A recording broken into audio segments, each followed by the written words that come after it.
اللہ رب العزت فرماتے ہیں الذین آمنو، وہ لوگ جو ایمان لائے، واتبعتہم ذریتہم بایمان، اور ان کی اولادوں نے ایمان میں یعنی عقیدہ صحیحہ میں اپنے باپ دادے کی پیروی کی، یعنی وہی عقیدہ رکھا جو ان ایمان والوں کا تھا۔ الحقنا بہم ذریتہم، ان اولادوں کو ان باپوں کے ساتھ جن کا پہلے ذکر ہو چکا ہے ان کے ساتھ ملائیں گے، جبکہ عمل میں وہ پیروی نہیں کر سکے، عقیدے میں پیروی کی ہے۔ اس لیے ظاہر ہے جن کا عقیدہ بھی ٹھیک تھا، اعمال بھی ٹھیک تھے، ان کا لیگل سٹیٹس اور ہے۔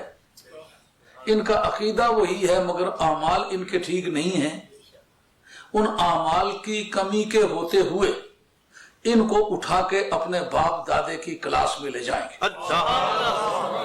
وَمَا أَلَتْنَاهُمْ مِنْ عَمَلِهِمْ مِنْ شَيْءٍ، اور جن باپ داداؤں کے ساتھ مرتبے اور سٹیٹس میں ان کو جا کے ملائیں گے ان کے اعمال سے کچھ کٹوتی نہیں کریں گے کہ پوتے کو ہم نے نچلی کلاس سے اٹھایا یا دوزخیوں سے واپس لائے، اب وہ جنت کے سب سے نچلے طبقے میں ہونا چاہیے، اس کا باپ دادا بہت بزرگ آدمی تھا، اس کو اٹھا کے اس کے ساتھ ملائیں گے۔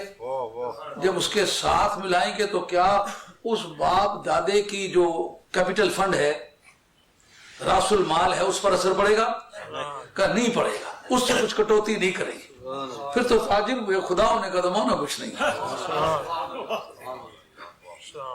یہ اس آیت کا ترجمہ ہے۔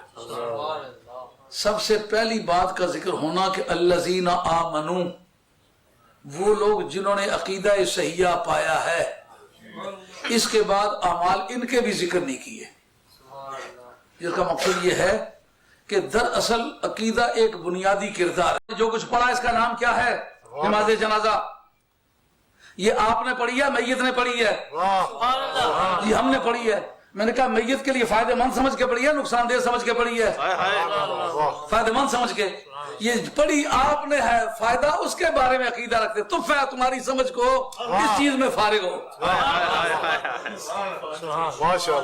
اگر اس سے مراد یہی ہے کہ تمہارے لیے وہی کچھ ہے جو تم نے خود کمایا ہے تو پھر مہربانی کر کے اپنے باپ کی وراثت واپس کرے۔ یہ ثواب کے بارے میں تو نہیں ہے۔ لیسا للانسان الا ما تو سب مخلوق سب موجودات کے لیے استعمال ہوتا ہے۔ تمہارے لیے وہی کچھ ہے، زمین وہی کچھ ہے جو تم نے خود کمائی ہے، مکان وہی کچھ ہے جو تم نے خود بنایا ہے، جوتا وہی کچھ ہے جو تم نے خود سلوایا ہے۔ یہ ثواب کے بارے میں کس نے سمجھایا تم نے؟ اب اس میں جس وجہ سے تمہیں زمین ملی ہے کروڑوں روپے کی، وہ کس وجہ سے ملی ہے؟ نسب کی وجہ سے ملی ہے۔ کیوں کہتے ہو نسب کوئی چیز نہیں ہے؟ قوم کے کون ہو؟ قوم کا نام لیا فلاں قوم۔ میں نے کہا بتاؤ یہ کس محنت سے تم نے حاصل کی ہے؟ نسب کی وجہ سے نا۔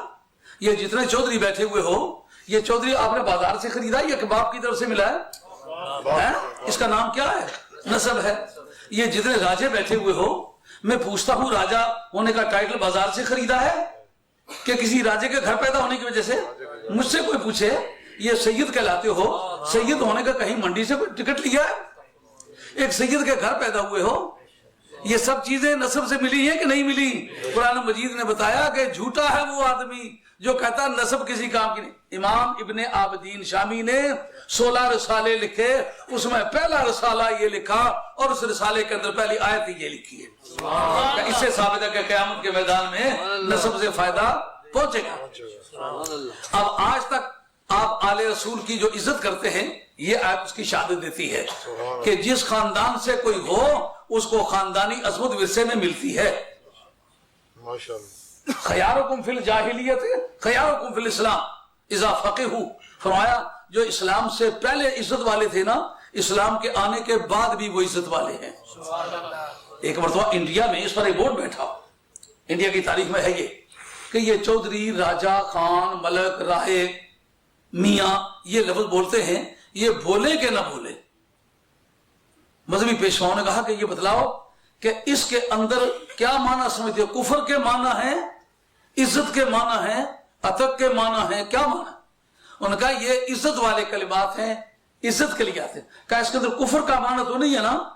اس کا معنی راجا کا معنی یا چودھری کا معنی یا خان کا معنی یا ملک کا معنی گائے پوجنا تو نہیں، ان کا نہیں۔ اس کا معنی پتھر کو سجدہ کرنا نہیں، کہا اس کو کسی فرشتے کو پوجا کرنا، کہا نہیں، کہا اس کے پھر معنی کیا ہے، کہا عزت کے معنی دیتا ہے، کہا اسلام عزتیں بڑھانے کے لیے آیا ہے، عزتیں اتارنے کے لیے نہیں آیا۔